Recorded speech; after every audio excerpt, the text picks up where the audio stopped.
కొండంత రాగం తీసి ఏదో పాట వాడినట్టు ఎన్నికలకు ముందు సర్కారు ఎన్నో హామీలను ఇచ్చింది. ఇప్పుడు గా హామీలను అడిగితే ఏమేమో చెప్పబట్టే. ఇక ఒక దిక్కు ఆర్టీసీ కార్మికుల బంధు జీనా హైతో మరణాసిక కదం కదం పర్ లడ్నాసిక అన్నట్టు సాగితే ఇంకో దిక్కు ఏం నడుస్తున్నదో చూడుండ్రి. ఒక దిక్కు ఆర్టీసీ కార్మికులు అందరు కలిసి బువ్వనక నీళ్ళనక హక్కుల కోసం లడాయి చేస్తుంటే ఇంకో దిక్కు గిట్లున్నది కథ. పైసలు ఎవరికి ఇచ్చిల్లు? ఎప్పుడు మీరు ఏ నుంచి వచ్చిల్లు? మీరు ఏ నుంచి వచ్చిల్లు? మీకు టికెట్ ఇచ్చిల్లా? మీకు టికెట్ ఇచ్చిల్లా అండి?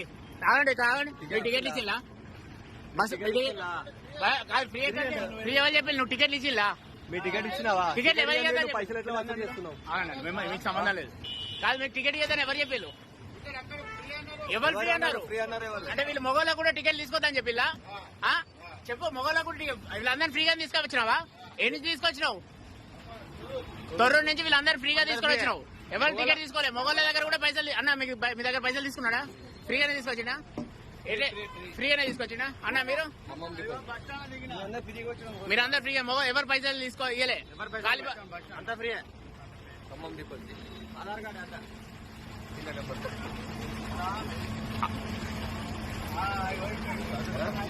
అన్నా మీరు రెగ్యులరా అవుట్ సోర్సింగ్?